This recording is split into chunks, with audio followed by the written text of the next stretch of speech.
This was an act of terrorism designed to kill innocent people. Our nation has been at war with terrorists since al-Qaeda killed nearly 3,000 Americans on 9/11. In the process, we've hardened our defenses, from airports to financial centers to other critical infrastructure.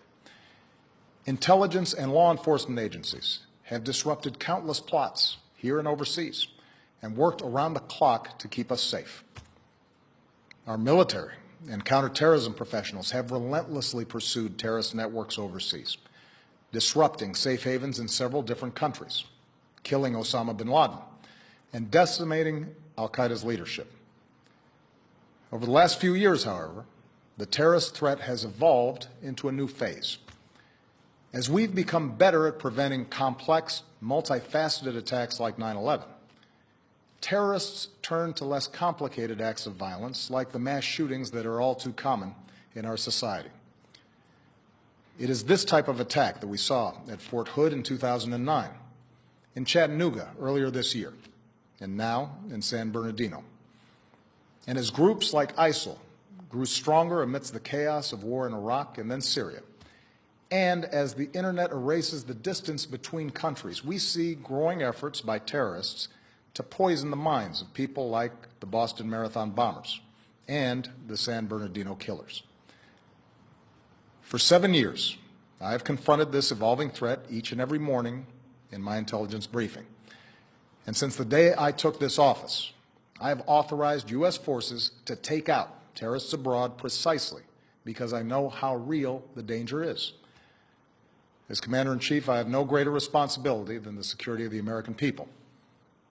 As a father to 2 young daughters who are the most precious part of my life, I know that we see ourselves with friends and coworkers at a holiday party like the one in San Bernardino. I know we see our kids in the faces of the young people killed in Paris. And I know that after so much war, many Americans are asking whether we are confronted by a cancer that has no immediate cure. Well, here's what I want you to know.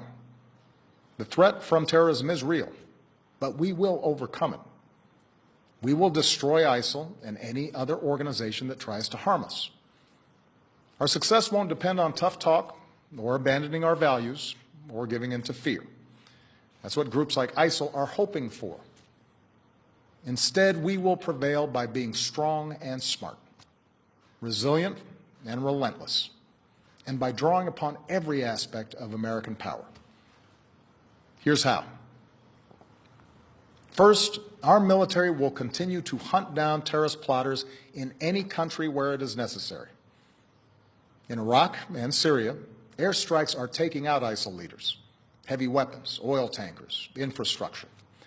And since the attacks in Paris, our closest allies, including France, Germany, and the United Kingdom, have ramped up their contributions to our military campaign, which will help us accelerate our effort to destroy ISIL.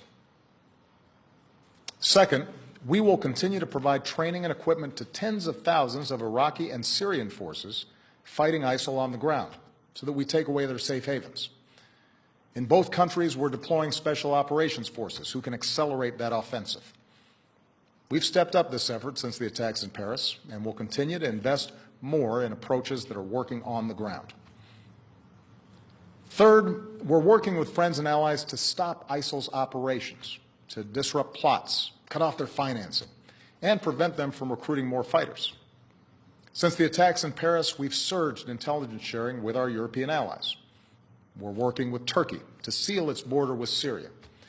And we are cooperating with Muslim-majority countries and with our Muslim communities here at home to counter the vicious ideology that ISIL promotes online. Fourth, with American leadership, the international community has begun to establish a process and timeline to pursue ceasefires and a political resolution to the Syrian war.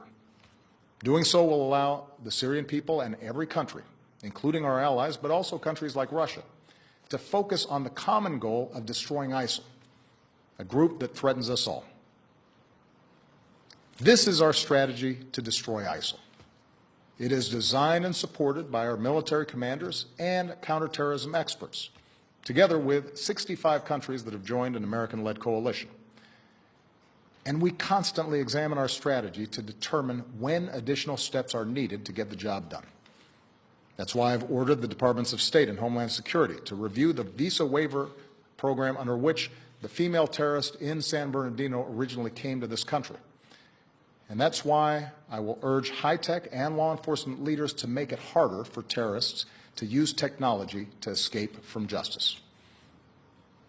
Now, here at home, we have to work together to address the challenge.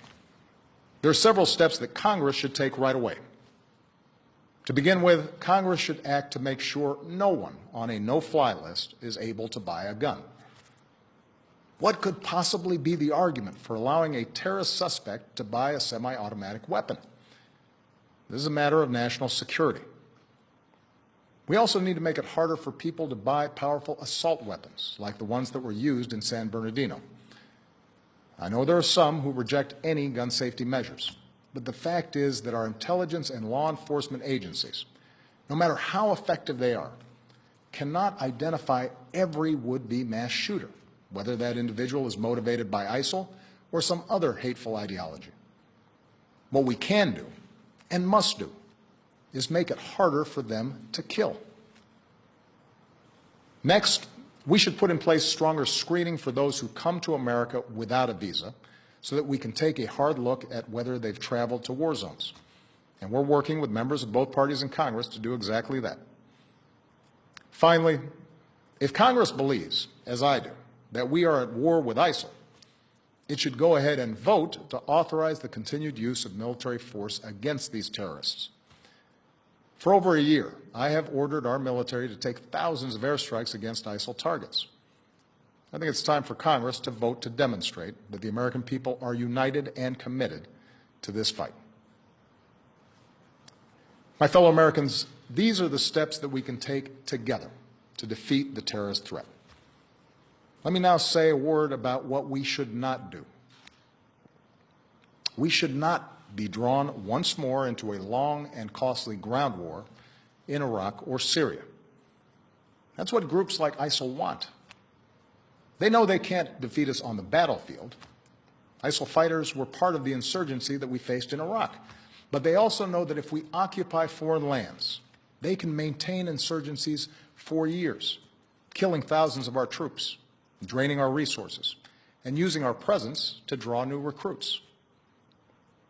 The strategy that we are using now, airstrikes, special forces, and working with local forces who are fighting to regain control of their own country, that is how we'll achieve a more sustainable victory. And it won't require us sending a new generation of Americans overseas to fight and die for another decade on foreign soil. Here's what else we cannot do. We cannot turn against one another by letting this fight be defined as a war between America and Islam. That, too, is what groups like ISIL want. ISIL does not speak for Islam. They are thugs and killers, part of a cult of death. And they account for a tiny fraction of more than 1 billion Muslims around the world, including millions of patriotic Muslim Americans who reject their hateful ideology.